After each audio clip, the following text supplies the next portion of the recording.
गुरुर्ब्रह्मा गुरुर्विष्णु गुरुदेवो महेश्वरा गुरु साक्षात् परब्रह्म तस्मै श्री गुरुवे नमः। आदो देवकी देवगर्भजननं गोपीग्रीववर्धनं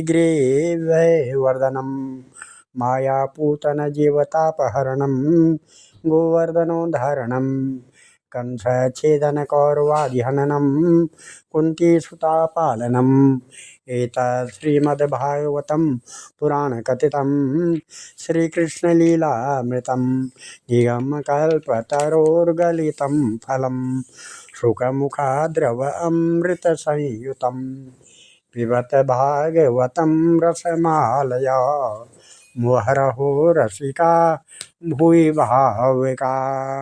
भगवान श्री कृष्णचंद्र जी के चरण कमलों में नतमस्तक होकर के गुरु श्री वेद व्यास जी, गुरु श्री माधवाश्रम जी, गुरु श्री आदिगुरु शंकराचार्य जी, गुरु श्री नारद जी, गुरु श्री सुखदेव जी, गुरु श्री शुद्ध जी के चरण कमलों में नतमस्तक हो करके मैं ये श्रीमद् भागवत महापुराण का 10वें स्कंद के 86वां उत्तरार्ध भाग का 86वां अध्याय पढ़ने जा रहा हूँ।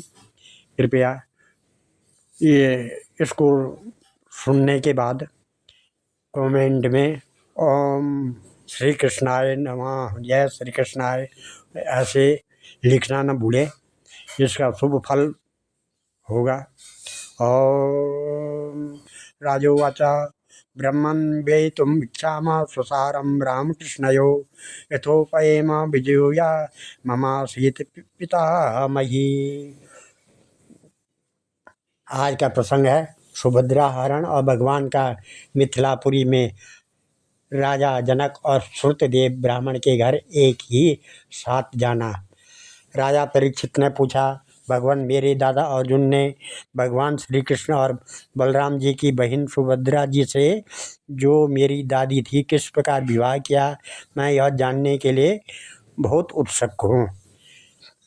श्री शुकवाचा अर्जुन तीर्थयात्रायां पर्यटन्नावनिं प्रभु गतः प्रभास संशृणोत्मातुर्लेयं च आत्मना दुर्योधनाय रामस्तं दासतीत्येन चापरे कलिलप्सुषयति भूत्वा दण्डी द्वारकां गाथ तत्र वे वार्षकान्मासन् वात्सीता स्वार्थसाधका पौरेशबाजितो भीक्षणं रामेण जानता च सा एकदा गृहमानीय आतिथ्येन निमन्त्रितं हृदयोपहृतं भैक्षं बलेन भुवजे किल सोपश्यत् तत्र महतीं कन्या वीरमनोहरं प्रीत्युत्फुल्लेक्षणस्तस्यां भावक्षुद्धं मनोदधे शापितं तं चकमे भिक्षा नारीणां हृदयंगम हसन्ति बीडितापाङ्गी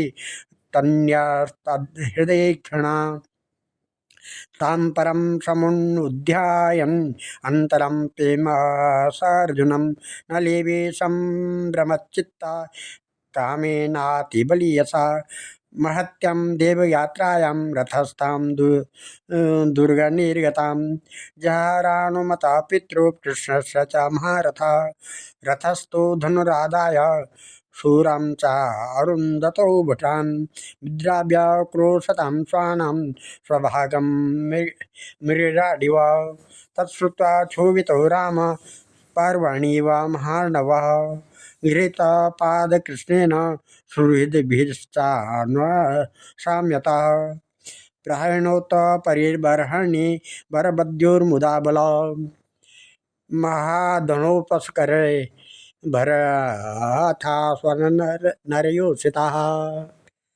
श्री सुखदेव जी ने कहा, परीक्षित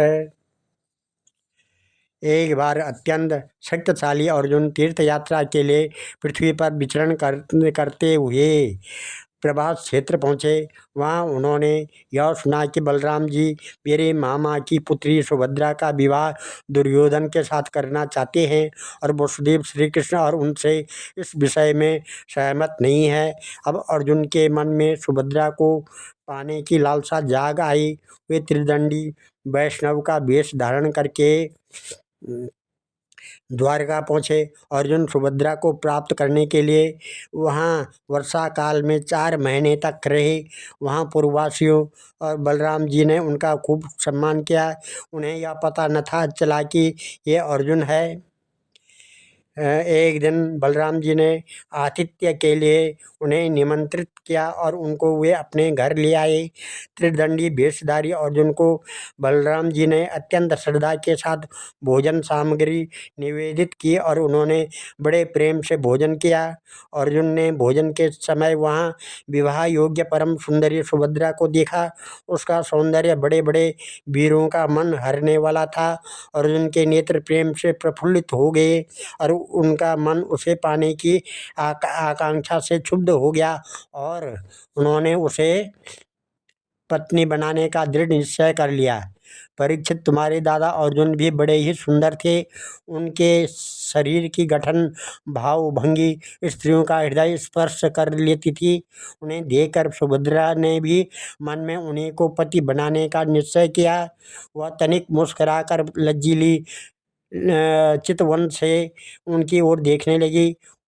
उसने अपना हृदय उन्हें समर्पित कर दिया। अब अर्जुन केवल उसी का चिंतन करने लगे और इस बात का अवसर ढूंढने लगे कि इसे कब हर ले जाऊं। सुभद्रा को प्राप्त करने की उत्कट कामना से उनका चित्त चक्कर काटने लगा। उन्हें तनिक भी शांति नहीं मिलती थी। एक बार सुभद्रा जी देव दर्शन के लिए रथ पर सवार होकर द्वारका दुर्ग से बाहर निकली। उसी समय महारथी अर्जुन ने देवकी वसुदेव और श्री कृष्ण की अनुमति से सुभद्रा का हरण कर लिया। रथ पर सवार होकर वीर अर्जुन ने धनुष उठा लिया और जो सैनिक उन्हें रोकने के लिए आए उन्हें मार पीट कर भगा दिया। सुभद्रा के निज जन रोते चिल्लाते रह गए और अर्जुन जिस प्रकार सिंह अपना भाग लेकर चल देता है वैसे ही सुभद्रा को लेकर चल पड़े। यह समाचार सुनकर बलराम जी बहुत बिगड़े। वे वैसे ही क्षुब्ध हो उठे और पूर्णिमा के दिन समुद्र परंतु भगवान श्री कृष्ण तथा उन्हें सुहृद संबंधियों उनके पैर पकड़कर उन्हें बहुत ही कुछ समझाया और बुझाया। तब वे शांत हुए। इसके बाद बलराम जी ने प्रसन्न होकर वर वधू के लिए बहुत सा धन सामग्री, हाथी, रथ, घोड़े और दासी दास दहेज में भेजे। श्री शुकवाच कृष्ण सासिद्विजश्रेष्ठा श्रुतदेवा इदं श्रुता कृष्ण भक्त पूर्णार्थ शांत कविल्लंपट स उवास विदेहेषु मिथिलायां गृहश्रमी अनिहयागताहार्य निर्वर्तित निजक्रिया यात्रा मात्रं त्वहर हार्दे वादोपनं मत्युता नादिकं तावता तुष्टा क्रियाश्चक्रे यथोचिता तथा तद्राष्ट्रा पालुंग बहुलाश्चा इदं श्रुता मैथिलो निरहं माना उभायाप्याच्युत प्रियो तयो प्रसन्नो भगवान् दारुकेणाहृतं रथम् आरुह्य साकं मुनिभिर् विदेहाना प्रियो प्रभु नारदो वामदेवोऽत्रि कृष्णो रामो सुतो अरुणि अहं बृहस्पति कर्णो मैत्रेयश्च वनादय तत्र तत्र तमायान्तं पौरा जनपदा नृपा उपतस्तु सार्धहस्ता गृहे सूर्याम्योदिताम् आनर्तदन्न कुरजांग लकंकमत्स्यं पांचालकुंती मधुके कय कौशलार्णा अन्ये च तन्मुख सरोज मुदारहासा स्निग्धे क्षणं नृप पपोदृशि भीर्नियाय तेभ्यः स्वभीक्षणविनष्टतमिश्रदृभ्य क्षेमं त्रिलोकगुरुद रथदृशं च यक्षन् शृण्वन् दिगन्तधवलं स्वयशो शुभ्रघ्नं गीतं सुरे निविरगाक्षण कैर्विदेहान्। इस प्रकार से सुखदेव जी ने कहा, कहते हैं कि परीक्षित, विदेह की राजधानी मिथिला में एक गृहस्थ ब्राह्मण थे, उनका नाम था श्रुतदेव। वे भगवान श्री कृष्ण के परम भक्त थे। वे एकमात्र भगवत भक्ति ही से ही पूर्ण मनोरथ, परम शांत, ज्ञानी और विरक्त थे। वे गृहस्थ आश्रम में रहते हुए भी किसी प्रकार का उद्योग नहीं करते थे। जो कुछ मिल जाता उसी से अपना निर्वाह कर लेते थे। प्रारब्धवश प्रतिदिन उन्हें जीवन निर्वाह भर के लिए सामग्री मिल जाया करती थी। अधिक नहीं, वे उतने से ही संतुष्ट भी थे और अपने वर्णाश्रम के अनुसार धर्म पालन में तत्पर रहते थे। प्रिय परीक्षित, उस देश के राजा भी ब्राह्मण के सम्मान ही भक्तिमान थे। थे मैथिली वंश के उन प्रतिष्ठित नरपति का नाम था बहुलाश्व। उनमें अहंकार का लेश भी न था। श्रुतदेव और बहुलाश्व दोनों ही भगवान श्री कृष्ण के प्यारे भक्त थे। एक बार भगवान श्री कृष्ण ने उन दोनों पर प्रसन्न होकर दारुक से रथ मंगवाया और उस पर सवार होकर द्वारका से विदेह देश की ओर प्रस्थान किया। भगवान के साथ नारद, ब्रह्मदेव, अत्रि, वेद व्यास, परशुराम, असित, आरुणि, मैं सुखदेव और बृहस्पति, कर्ण, मैत्रेय, च्यवन आदि ऋषि भी थे। परीक्षित, वे जहाँ जहाँ पहुँचते वहाँ वहाँ की नागरिक और ग्रामवासी प्रजा पूजा की सामग्री लेकर उपस्थित होती थी। पूजा करने वालों को भगवान ऐसे जान पड़ते मानो ग्रहों के साथ साक्षात सूर्य नारायण उदय हो रहे हों। परीक्षित, उस यात्रा में आनर्त, धन्व, कुरु, जांगल, कंक, मत्स्य, पांचाल, कुंती, मधु, केकय, कौशल, अर्ण आदि अनेक देशों के नर नारियों ने अपने नेत्र रूपी दोनों से भगवान श्री कृष्ण के उन्मुक्त हास्य और प्रेम भरी चितवन से युक्त मुखारबिंद के मकरंद रस का पान किया। त्रिलोक गुरु भगवान श्री कृष्ण के दर्शन से उन लोगों की अज्ञान दृष्टि नष्ट हो गई। प्रभु दर्शन करने वाले नर नारियों को अपनी दृष्टि से परम कल्याण और तत्व ज्ञान का दान करते करते चल रहे थे। स्थान स्थान पर मनुष्य और देवता भगवान की उस कीर्ति का ज्ञान करके सुनाते, जो समस्त दिशाओं को उज्जवल करने बनाने वाली एवं समस्त अशुभों का विनाश करने वाली। इस प्रकार भगवान श्री कृष्ण धीरे धीरे विदेह देश में पहुँचे। ते च्युतम प्राप्त आकर्ण्य पौरा जना पदा नृपा अधीयुर्मुदिता तस्मै घृतार्ण प्राणया दृष्ट्वा ता उत्तम श्लोकम प्रत्युत्फुल्लान् नाशयः कैर्दिताञ्जलिर्भिर्नेमु श्रुतपूर्वस्तथा मुनिं स्वानुग्रहाय सम्प्राप्तं मन्वनो तं जगद्गुरुं मैथिली श्रुतदेवस्य पादयोपेतुतो प्रभु न्यमन्त्रते तं दासारा अतिथ्येन सा द्विजा मैथिली श्रुतदेवस्य युगपत सहतांजलि भगवान तद विप्रेता द्वयो प्रिय चिकीर्षया उभयोराविशत गो गेहम वाव्यम तदलक्षिता श्रोतुम अप्यासदं दूरान् जनका स्वगृहागतान् आनीति श्वासनागेषु सुखासीनान् महामना प्रविद्या भक्त्या उद्धर्या हृदयास्त्राभिलेक्षण दत्त्वा तदङ्घ्रीन् प्रक्षाल्य तदपो लोकपावनी सकुटुम्बो बहो वह मूर्धा पूजाश्चक्र ईश्वरान् गन्धमाल्याम्बराकल्पा धूपदीपार्य गोवृखे वाचा मधुरया प्रीणा निदमाहन्न तर्पितान् पादपवंकगतो विष्णु संशय पृष्ठा छनके मुदाहा। इस प्रकार से छनके मुदाहा, इस प्रकार से परीक्षित भगवान श्री कृष्ण के शुभागमन का समाचार सुनकर नागरिक और ग्रामवासियों के आनंद की सीमा न रही।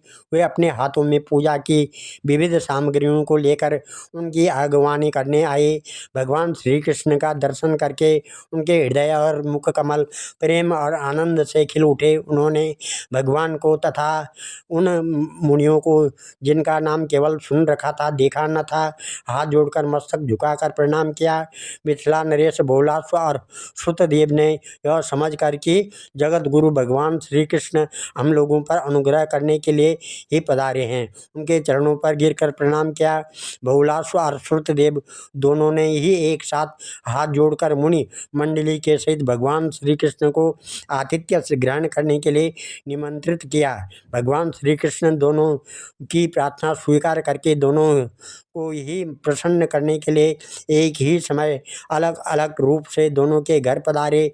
और यह बात एक दूसरे को मालूम न हुई कि भगवान श्री कृष्ण मेरे घर अतिरिक्त और कहीं भी जा रहे हैं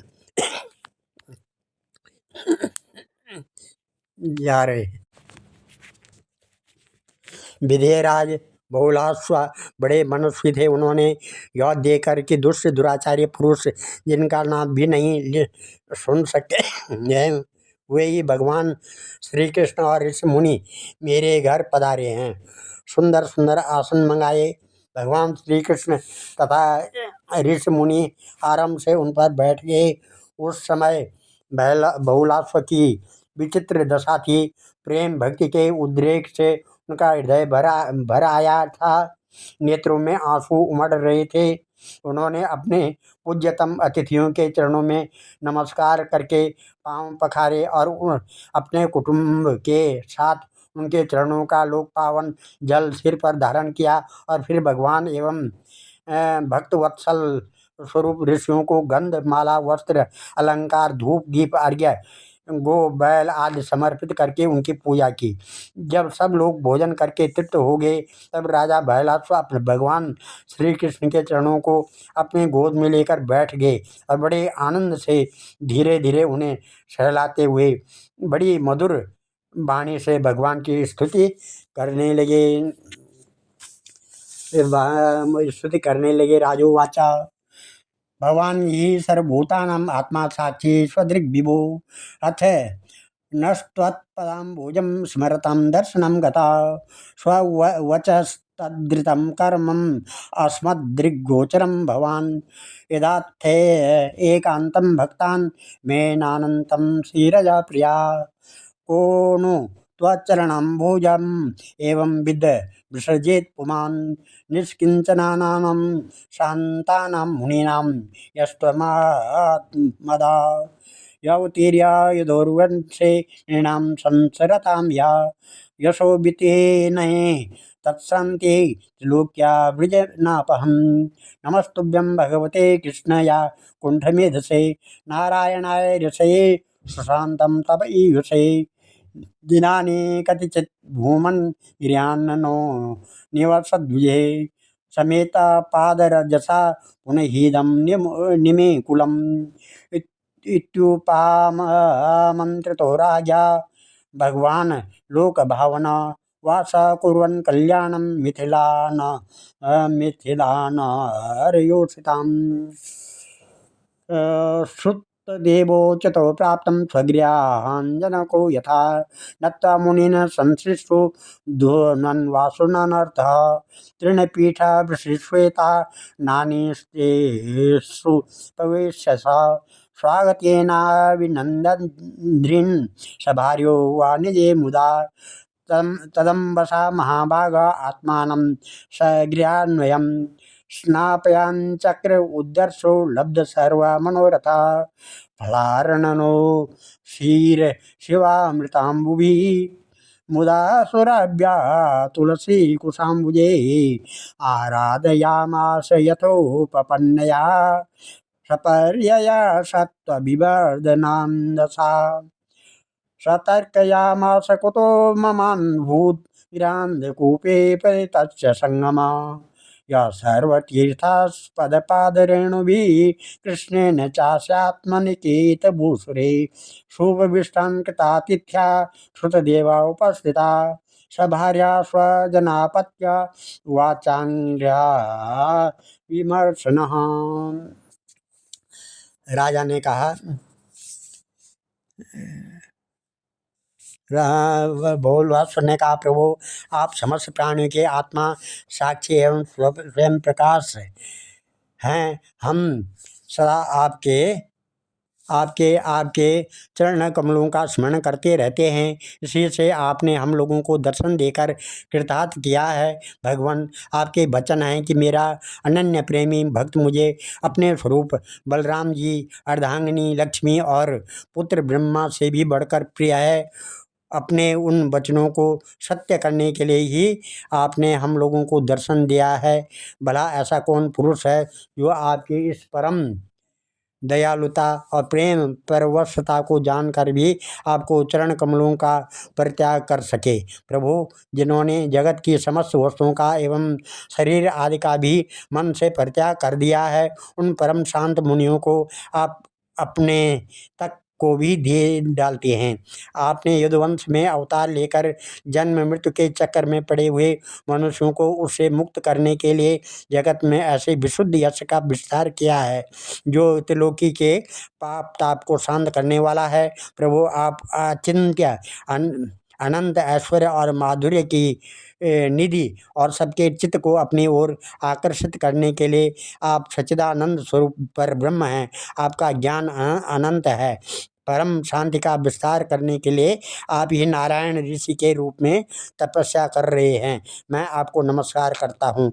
एक रस अनंत आप कुछ दिनों तक मुनि मंडली के साथ हमारे यहाँ निवास कीजिए और अपने चरणों की धूल से इस निमिवंश को पवित्र कीजिए।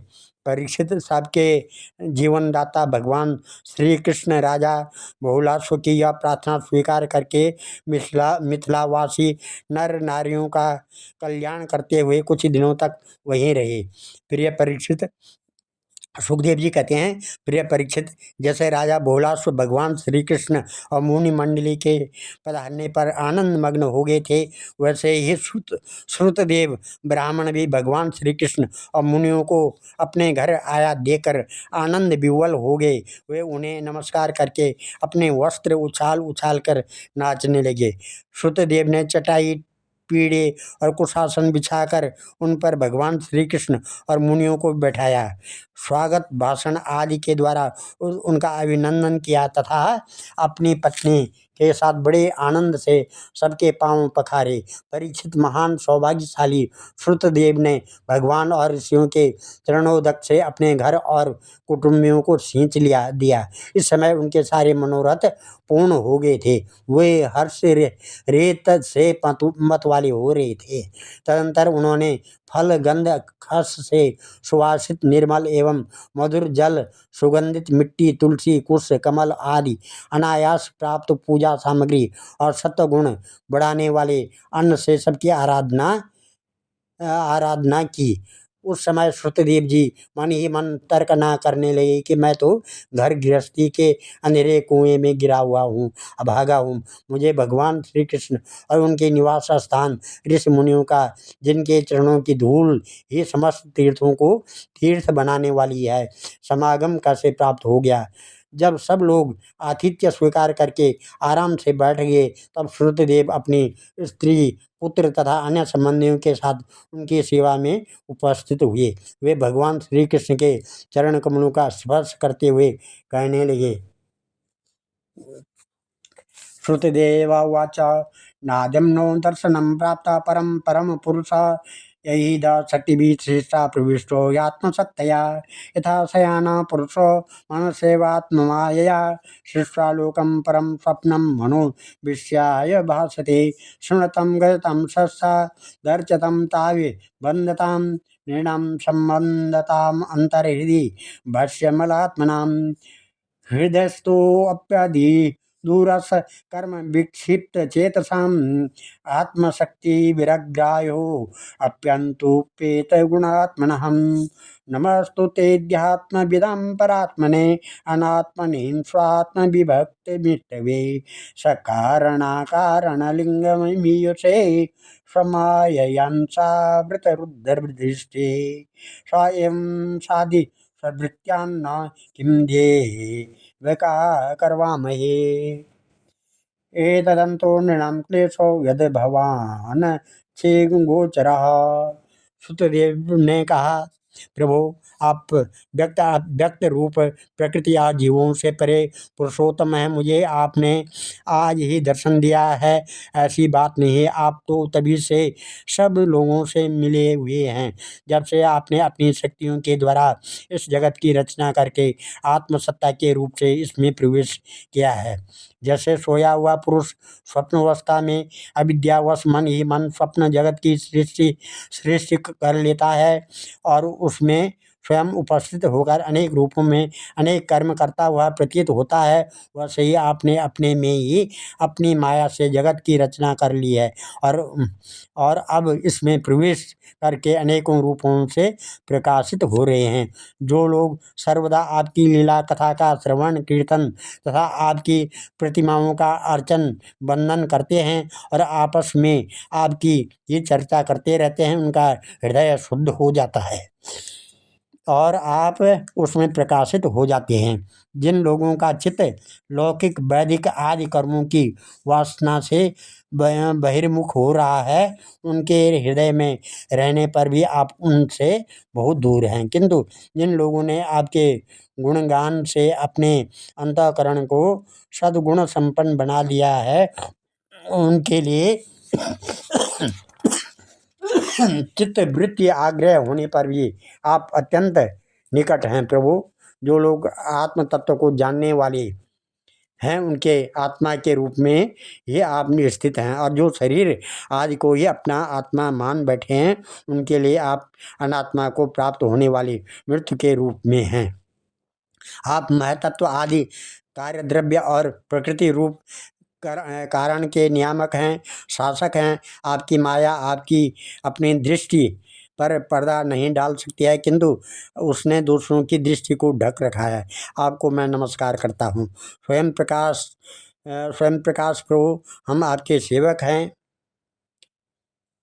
हाँ सेवक हैं। हमें आज्ञा दीजिए कि हम आपकी क्या सेवा करें। नेत्रों के द्वारा आपका दर्शन होने तक ही जीवों के क्लेश रहते हैं। आपके दर्शन में ही समस्त क्लेशों की परिसमाप्ति है। श्री सुखदेव जी कहते हैं कि तदुक्तिमित्यपाकर्ण्य श्री भगवान प्रणतार्थ्यः धृत्वा पाणिनं पाणिं संस्थामुवाच। श्री सुखदेव जी कहते हैं, परीक्षित शरणागत भयहारी भगवान श्री कृष्ण ने श्रुतदेव की प्रार्थना सुनकर अपने हाथ से उनका हाथ पकड़ लिया और मुस्कुराते हुए कहा।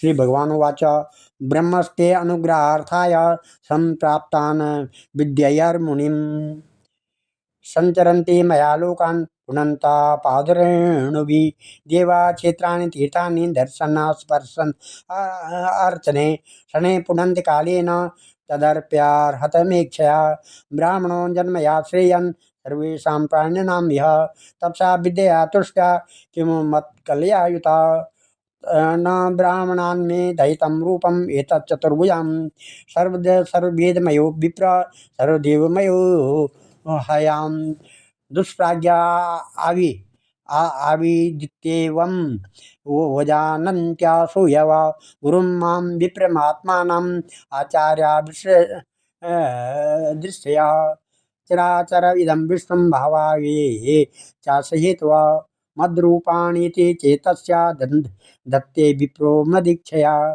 तस्मात् ब्रह्म ऋषि नेतान् ब्रह्मा मत्श्रद्धयार्चया एवं वेदार्चितो श्रद्धा नान्यथा भूरिभूतिभिः।